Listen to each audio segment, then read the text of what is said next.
अमेरिकी राष्ट्रपति Donald Trump ने बुधवार को कहा कि इजराइल अब ईरान के मुख्य गैस केंद्र पर हमला नहीं करेगा।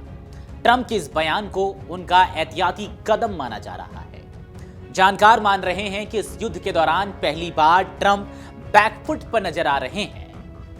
इस जंग के दौरान ईरान की वायुसेना, नौसेना उसके अहम सैन्य ठिकानों और परमाणु केंद्रों को पूरी तरह तबाह करने की धमकी ट्रंप को देते रहे हैं। हालांकि इजराइल की ओर से ईरान की गैस फील्ड पर एक बार और उसके बाद ईरान के कतर पर पलटवार ने ट्रंप को एहतियाती बयान जारी करने को मजबूर कर दिया।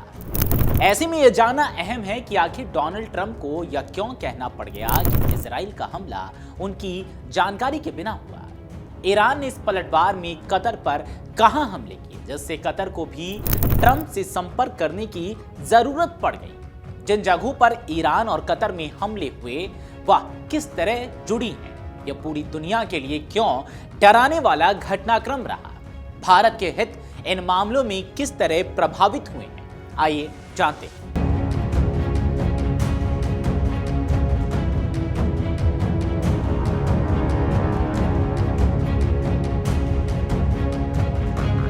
इजराइल ने ईरान के दक्षिण पार्स गैस फील्ड पर हमला किया है, जिसे ईरान की अर्थव्यवस्था और ऊर्जा आपूर्ति की रीढ़ माना जाता है। यह ईरान और कतर के बीच साझा की जाने वाली दुनिया की सबसे बड़ी गैस फील्ड है, जो फारस की खाड़ी के नीचे लगभग 9700 वर्ग किलोमीटर में फैली है। इसमें लगभग 1800 ट्रिलियन क्यूबिक फीट गैस मौजूद है, जो दुनिया के कुल प्रमाणित गैस भंडार का करीब 8% है। यह मात्रा पूरी दुनिया की 13 से ज्यादा वर्षों की ऊर्जा मांग को पूरा करने के लिए पर्याप्त मानी जाती है। ईरान का 70 से 75% गैस का उत्पादन यहीं से होता है और देश की करीब 80% बिजली भी इसी प्राकृतिक गैस का उपयोग करके पैदा की जाती है। इजराइल के हमले के जवाब में ईरान ने पश्चिम एशिया में एक अहम ऊर्जा केंद्र के तौर पर पहचाने जाने वाले कतर के कुछ ऐसे ठिकानों पर हमला किया, जिसने दुनिया की गैस आपूर्ति ठप पड़ जाने का खतरा पैदा कर दिया है। इसी के बाद ट्रंप ने कहा कि उन्हें इजरायली हमले की जानकारी नहीं थी और आगे इजराइल दक्षिण पार्स गैस फील्ड को निशाना नहीं बनाएगा। ईरान ने कतर के रास लफान इंडस्ट्रियल सिटी पर मिसाइल हमले किए, जो कतर का एक बेहद अहम तरलीकृत प्राकृतिक गैस यानी कि LNG और ऊर्जा केंद्र है। कतर दुनिया की लगभग 20% LNG मांग को अकेले पूरा करता है। इस हमले से यूरोप और एशिया को होने वाली सालाना लगभग 7.7 करोड़ टन LNG निर्यात पर गंभीर खतरा पैदा हो गया है। जी हां, यहीं से अब यह चर्चा हो रही है कि आखिर क्या वापस से भारत और पूरे एशिया में गैस की किल्लत होने वाली है। दरअसल कतर एनर्जी की ओर से जारी बयान के मुताबिक ईरानी मिसाइल हमले के कारण रास लफलान कॉम्प्लेक्स में आग लग गई और प्लांट को व्यापक नुकसान पहुंचा है, जिसके कारण वहां उत्पादन रोकना पड़ा। यह कॉम्प्लेक्स करीब 295 वर्ग किलोमीटर क्षेत्र में फैला है और ये अमेरिका के न्यूयॉर्क शहर का 1/3 है।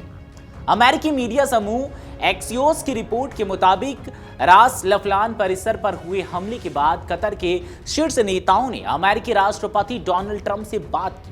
इस बातचीत के बाद ही ट्रंप ने कहा कि इजराइल अब ईरान की दक्षिण पार्स गैस फील्ड पर हमला नहीं करेगा। इस पूरे घटनाक्रम में अमेरिकी राष्ट्रपति डोनाल्ड ट्रंप की भूमिका काफी अहम रही है। एक्सियोस के मुताबिक ट्रंप ने सार्वजनिक तौर पर जो दावे किए, अंदर खाने की सच्चाई उससे बिल्कुल अलग थी। ट्रंप ने अपने social media platform truth social पर दावा किया था कि अमेरिका को इस हमले के बारे में कोई जानकारी नहीं थी और इजराइल ने पश्चिम एशिया के घटनाक्रमों पर गुस्से में आकर यह हमला किया है।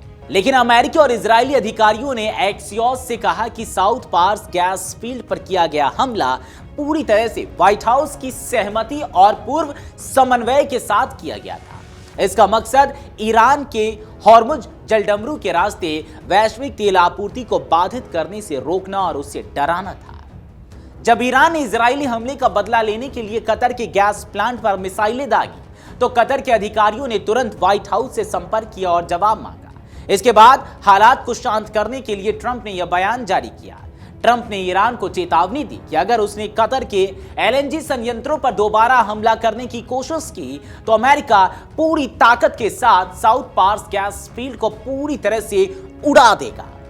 ऊर्जा संयंत्रों पर हमला की खबर आते ही वैश्विक बाजारों में घबराहट फैल गई। ब्रेंट क्रूड की कीमत उछलकर $111.07 प्रति बैरल पर पहुंच गई और अमेरिकी WTI क्रूड $98.61 प्रति बैरल तक पहुंच गया। इस ऊर्जा संकट के कारण अधिकतर उत्पादों की कीमतों में भारी बढ़ोतरी हुई और अमेरिका जैसे देशों में भी डीजल की कीमतें $5 प्रति गैलन के पार चली गई है। आर्थिक मामलों के जानकारों के मुताबिक कच्चे तेल और गैस उत्पादन सुविधाओं, खासकर एलएनजी प्लांट्स को पहुंचे नुकसान की मरम्मत करने में कई महीनों से लेकर कई साल तक का समय लग सकता है। 2003 के इराक युद्ध और मौजूदा यूक्रेन संघर्ष को देखा जाए तो सामने आता है कि ऊर्जा संयंत्रों को दोबारा चालू करने में भारी रसद और उपकरणों की कमी का सामना करना पड़ता है। इसका मतलब है कि यह ऊर्जा संकट और महंगाई लंबे समय तक दुनिया को प्रभावित कर सकता है।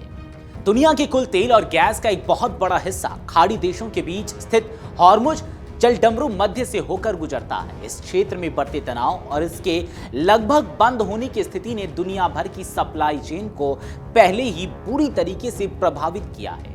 अब कतर का एशियाई और यूरोपीय देशों के लिए जरूरत के मुताबिक 7.7 करोड़ टन एलएनजी उत्पादन न कर पाना युद्ध के बाद भी दुनिया भर के लिए बुरी खबर बन सकता है। ईरान ने कतर पर हमले के बाद खुले तौर पर चेतावनी दी है कि वह सऊदी अरब और संयुक्त अरब अमीरात यानी कि यूएई के तेल और गैस संयंत्रों को भी अपना वैध निशाना बना सकता है। ईरान ने इसी चेतावनी को असलियत मानते हुए सऊदी की अमराको एक्सान मोबाइल से जुड़े एक केंद्र को निशाना बनाया है। विशेषज्ञों के मुताबिक अगर यह जारी रहता है तो वैश्विक बाजार से हर दिन लाखों बैरल तेल का उत्पादन ठप हो जाएगा, जिसकी भरपाई युद्ध रुकने के बाद भी नहीं की जा सकेगी। अब ऐसे में सवाल उठता है कि क्या भारत पर भी पड़ सकता है इस नए संघर्ष का असर? इसको कुछ बिंदुओं में समझते हैं। सबसे पहला, ऊर्जा गैस जरूरतों पर सीधा प्रभाव पड़ेगा। भारत अपनी ऊर्जा और गैस की जरूरतों के लिए कतर पर काफी हद तक निर्भर है। कतर ने भारत की पेट्रोनेट कंपनी के साथ लंबी अवधि के लिए एलएनजी समझौते किए हैं। ऐसे में कतर के दुनिया के सबसे बड़े गैस हब रास लफलान पर हुए हमले और वहां उत्पादन रुकने से भारत को होने वाली गैस आपूर्ति पर गंभीर संकट खड़ा हो गया है। दूसरी बड़ी बात, शेयर बाजार में तेज गिरावट। पश्चिम एशिया में तेजी से बढ़ते इस तनाव और ऊर्जा युद्ध ने भारतीय निवेशकों को पूरी तरह डरा दिया है। इसका असर यह रहा कि भारतीय शेयर बाजार का सूचकांक सेंसेक्स 2000 अंकों से ज्यादा गिर गया। अब तीसरी बड़ी बात, भारतीय उद्योगों को भारी नुकसान। ग्लोबल सप्लाई चेन टूटने और परिवहन मार्गों जैसे हॉर्मुज जलडमरू मध्य के प्रभावित होने के कारण भारत के कई उद्योग सीधे तौर पर नुकसान झेल रहे हैं। उदाहरण के लिए पश्चिम एशिया के इस युद्ध के कारण कोलकाता का $4.5 अरब का लेदर यानी कि चमड़ा उद्योग बुरी तरह प्रभावित हो रहा है। चौथी बड़ी बात, वैश्विक तेल कीमतों में उछाल का खतरा। ऊर्जा संयंत्रों पर हमले के बाद ब्रेंट क्रूड की कीमतों का जो है वो उछलकर $111 प्रति बैरल के पार जाना भारत की तेल कंपनियों को भी दबाव में डाल रहा है। दरअसल भारत अपनी तेल गैस जरूरतों का एक बहुत बड़ा हिस्सा पश्चिम एशिया से आयात करता है। इसलिए एशिया और दुनिया भर की सप्लाई चेन पर असर पड़ने से भारत में भी महंगाई और ऊर्जा संकट बढ़ने का सीधा जोखिम पैदा हो गया है। आने वाले दिनों में तेल कंपनियां महंगे तेल की खरीद के बोझ को कम करने के लिए पेट्रोल डीजल के दाम बढ़ाने पर विचार कर सकती है। तो कुल मिलाकर ये जो पूरा समीकरण बैठ रहा है, इसका असर भारत पर भी पड़ सकता है। इस पूरे मामले पर आपकी क्या राय है, हमें कमेंट सेक्शन में जरूर बताते जाएं।